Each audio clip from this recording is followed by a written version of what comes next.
जो धारा 370 की जैसे बैन किया गया है तो वो ख़त्म हो जाए।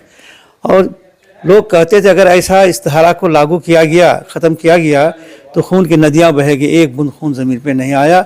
आज लोग फ़ायदेमंद हैं। NRC CAA का दौर चला तो एक हंगामा बर्पा हो गया मुसलमानों के बीच में कि आपको यहाँ से निकाला जाएगा। गांव देहात शहर बाज़ार हर जगह एक चर्चा का विषय हो गया। जहाँ तक वक्फ की बात है, शायद हम सबों को ये मालूम भी नहीं है वक्फ की कितनी प्रॉपर्टी, लाखों की एकड़ की ज़मीन इसमें है। आप अररिया ही में देख लेंगे, अगर कहीं कोई ज़मीन है तो कौड़ी के भाव में वो मकान किराए पर लोग लेकर के हैं। देखिए 50 सालों से हिंदुस्तान की आज़ादी के बाद से हमारे बाप दादाओं के जहन में कांग्रेस कांग्रेस था। ऐसा लगता था जैसे एक सिक्के का दो रुख है, इधर देखो तो कांग्रेस, इधर देखो तो मुसलमान। कटने कटाने की बात करती है, मारने की बात करती है, या त्योहारों को लेकर कंट्रोवर्शियल स्टेटमेंट देती है, तो लोगों को एक डाउट होता है। उत्तर प्रदेश में कोई शख्स अपनी मियाँ बीवी को लेकर रात के अंधेरे में भी 100 किलोमीटर जा सकता है, कोई इसको छेड़ने वाला नहीं है। लेकिन यही बात आज से पहले सरकार में नहीं थी। ये बात आज हमारे भगवत जी ने कहा कि जो लोग इस तरह हंगामा कर रहे हैं औरंगजेब की कब्र के बारे में, इसको खोदो उसको उतारो, ये बिल्कुल फजूल बात है। पहले तो लोग बीजेपी इतना नफरत करते थे करीब नहीं जाता है, लेकिन आप जब देखेंगे दिन ब दिन जो है मुसलमानों की तादाद उसमें बढ़ती जा रही है, उनको सपोर्ट दे रहे हैं। अभी दिल्ली का जो इलेक्शन हुआ कम से कम 12% मुसलमानों ने अपना वोट दिया है उसको। Welcome to Seemanchal diary. Seemanchal diary में आपका स्वागत है। अभी हमारे साथ बीजेपी के एक बड़े कद्दावर नेता मौजूद हैं, मुफ्ती वहाब साहब। आपका बहुत बहुत स्वागत है। 92 में आप आज़ाद अकेडमी में थे, आप मेरे उस्ताद थे। उर्दू सर बहुत प्यारी थी और लोग आज भी कहते हैं कि आपसे बड़े तो उर्दू वाले कम हैं, अदब वाले कम हैं। आप इस कॉम्प्लीमेंट को किस तरह से देखते हैं? वो तो एक मेरा तालीमी दौर था पढ़ने पढ़ाने का, और अल्लाह ने मुझे जो सलाहियत दी थी मैं उसको अपने तालिब इल्मों के बीच में शेयर करना चाहा, और मैं बड़ी हद तक कामयाब हुआ। इसलिए कि बड़े बड़े जो आज अफसर हैं जैसे शफीउल हक साहब, उन्होंने भी कहा, अहसन रज़ा साहब उन्होंने कहा, और कैसर खालिद भी कहा कि साहब आपका बहुत करम है कि हम बहुत ऊंचे मकाम पर आप ही की वजह से पहुँचे। ये लोग इस तरह की बात बोलते हैं। अभी सर मुल्क में काफ़ी हंगामा बरपा है वक्फ अमेंडमेंट बिल को लेकर के, क्योंकि सर आप बाय प्रोफेशन मुफ्ती भी हैं, तो आप इस चीज़ को ज़्यादा अच्छे तरीके से समझ पाएंगे और लोगों को समझा पाएंगे, और आप बीजेपी से जुड़े हुए भी हैं। आप इसको किस तरह से देखते हैं? देखिए, जब मुल्क में ख़ासकर बीजेपी के दौरे हुकूमत में जब कोई नई बात कभी सामने आती है तो एक हंगामा बर्पा हो जाता है। हिंदुस्तान का कश्मीर जो आज़ादी के बाद से ही हिंदुस्तान का कोई तिरंगा नहीं लहराता था, और बीजेपी सरकार ने ये चाहा कि वहाँ तिरंगा भी लहराए और वहाँ हर एक इंसान को रहने बसने का हक मिले, और जो धारा 370 की जैसे बैन किया गया है तो वो ख़त्म हो जाए। और लोग कहते थे अगर ऐसा इस धारा को लागू किया गया, ख़त्म किया गया तो खून की नदियां बहेगी, एक बूंद खून ज़मीन पे नहीं आया। आज लोग फ़ायदेमंद हैं और वहाँ जाके आबाद हो रहे हैं। इसी तरह जब कोरोना का दौर आया तो विपक्ष का काम था उलझाना लोगों को, और विपक्ष ने लोगों को उलझाया, लोग भयभीत हो गए, जबकि इस्लाम मज़हब में जान बचाना फ़र्ज़ है। नरेंद्र मोदी जी ने एक बड़ा काम अंजाम दिया कि कोरोना की दवाई मुफ्त दे करके लोगों की जान बचाने का काम किया, जबकि इटली में किसी और कंट्री में लाशों का ढेर लग गया था। इसी तरह जब NRC CAA का दौर चला तो एक हंगामा बर्पा हो गया मुसलमानों के बीच में कि आपको यहाँ से निकाला जाएगा।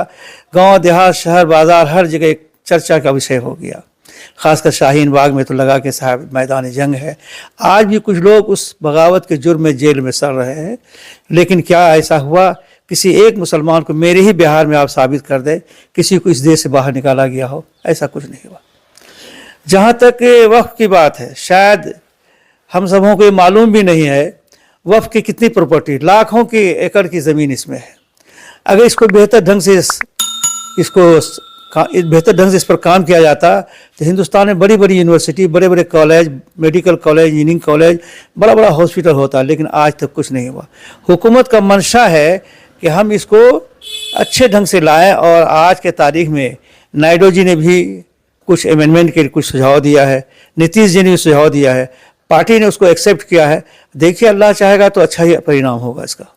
सर, क्योंकि आप मुफ्ती भी हैं, जहाँ तक मेरी मालूमात है, अगर मैं गलत हूँ तो आप सही कर दीजिएगा, वाकिफ़ ने वक्फ के लिए जो चीज़ दे दिया है उसका इस्तेमाल दूसरा नहीं हो सकता। नहीं, वाकिफ ने जो कुछ वक्फ के लिए दिया है तो उसके वारिसीन का हक उसमें नहीं है, उसमें गरीब, मिस्कीन, मोहताज उन लोगों का हक है। क्या उन लोगों को ये हक पहुंचता है? ये सब सोचने की बात है। अच्छा, इसमें सबसे बड़ा जो लोग कह रहे हैं कि नॉन मुस्लिम भी इसके मेंबर बन जाएंगे, औरतें भी इसकी मेंबर होंगी, नहीं, और ऐसा नहीं डीएम है। भी इसका मेंबर नहीं, होगा अगर जो ऑब्जर्वेशन किसी ने कहा कि जो वाकिफ है वो अपनी जगह रहेंगे, जो वक्फ के मालिक वो अपनी जगह रहेंगे, ऐसा कुछ होने नहीं जा रहा है। सिर्फ ये है कि सुधार हो, आपकी प्रॉपर्टी, आपकी जायदाद, आपकी इस मिल्कियत से औरों को फ़ायदा, गरीबों को भी फ़ायदा पहुँचे, ये होना चाहिए। आप अररिया ही में देख लेंगे, अगर कहीं कोई ज़मीन है तो कौड़ी के भाव में वो मकान किराए पर लोग लेकर के हैं। तो सर क्या अभी रूपरेखा होगा? ये तो वक्त बताया गया, बिल सामने आएगा तब होगा। अभी तो अच्छा सर, एक बात बताइए, बीजेपी को लेकर के अभी भी मुसलमान डाउट करता है, इसकी क्या वजह पाते हैं? देखिए, 50 सालों से हिंदुस्तान की आज़ादी के बाद से हमारे बाप दादाओं के जहन में कांग्रेस कांग्रेस था। ऐसा लगता था जैसे एक सिक्के का दो रुख है, इधर देखो तो कांग्रेस, इधर देखो तो मुसलमान। लेकिन 50 सालों में एक षड्यंत्र, एक साजिश के तहत मुसलमानों को तालीम से, रोजगार से दूर रखा उन्होंने, और चूंकि छाप उन पर चली आ रही था, उनको बहलाया गया, भुसलाया गया, कहा गया, वर्गलाया गया कि बीजेपी सरकार आएगी तो आपको निकाल देगी। आज बीजेपी सरकार में जो योजनाएं चलती हैं गरीबों के लाभ के लिए, उसमें कोई भेदभाव नहीं हो रहा है, किसी तरह का भेदभाव नहीं है। तो महज वर्गलाने का काम है, चूंकि इसमें विपक्ष को अपना उल्लू सीधा करने का काम है। किसी हद तक सही है सर, लेकिन जब बीजेपी कटने कटाने की बात करती है, मारने की बात करती है, या त्योहारों को लेकर कंट्रोवर्शियल स्टेटमेंट देती है, तो लोगों को एक डाउट होता है। अभी हाल फिलहाल में यूपी के आपने सुना होगा, संभल का एक मुद्दा सामने आया है, जिसमें वहां के जो सीओ साहब हैं उन्होंने एक कंट्रोवर्शियल बयान दिया था। तो आप क्या इस रोशनी में क्या सोचते हैं? कोई कंट्रोवर्शियल बयान अगर कोई दिया, उसका जिम्मेदार वो है। ये तो वहां के चीफ मिनिस्टर भी सपोर्ट कर रहे हैं उनको। चीफ मिनिस्टर तो ऐसा आदमी है, वो चाहता है कि सुधरे। आज उत्तर प्रदेश में कोई शख्स अपनी मियाँ बीवी को लेकर रात के अंधेरे में भी 100 किलोमीटर जा सकता है, कोई इसको छेड़ने वाला नहीं है। लेकिन यही बात आज से पहले सरकार में नहीं थी। ये बात अमन अमान है, सब कुछ है वहाँ। अब इक्का दुक्का कुछ हो जाता है, इतना बड़ा देश। आज हमारे भगवत जी ने कहा कि जो लोग इस तरह हंगामा कर रहे हैं, औरंगजेब की कब्र के बारे में, इसको खोदो, उसको उतारो, ये बिल्कुल फजूल बात है, ये सब नहीं होना चाहिए। तो पार्टी का जो चीफ है, सरबराह है, वो तो इसको कंडेम करता है। कोई अगर अपनी शोहरत के लिए, अपनी मकबूलियत के लिए ऐसा करना चाहता है, ये गलत है। सर, क्योंकि आप मुफ्ती भी हैं, तो शरीयत की रोशनी में मुसलमानों को क्या करना चाहिए आज के एरा में?